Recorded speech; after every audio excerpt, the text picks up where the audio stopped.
Alright, good evening mga kadogo. Ito na, pagkatuwaan ko lang i-vlog kasi, teka lang, hinaan natin yung ano. Pagkatuwaan ko lang i-vlog. Kasi nga, diba, nag-renovate ako ng room ko. So, ayan na, pakita ko lang sa inyo. Yan. So, yun.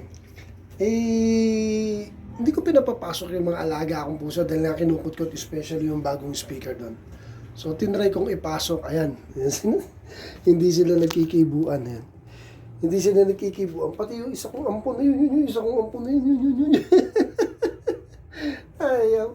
Hindi sila nagkikibuan.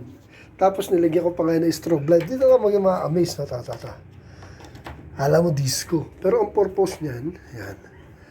Ang purpose niyan para sa mga pusa. Ang mga pusa ko, spoiled po talaga sa akin yan. Kaya lang mali eh. Kasi, hindi nila masyadong pinapansin. Patay lang ako ilaw ha.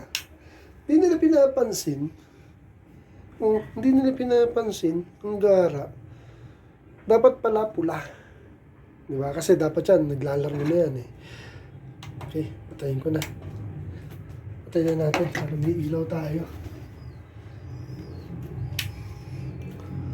Ayaw nilang pansinin eh. Ayan.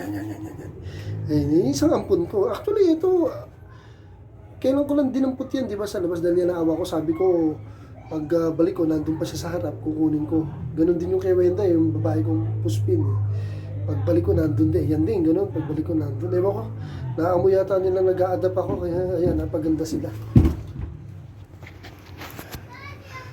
Kaya, ayan. Ayan, naglalaro-laro. Hindi ko masabi naglalaro. Ayaw naman maglaro eh.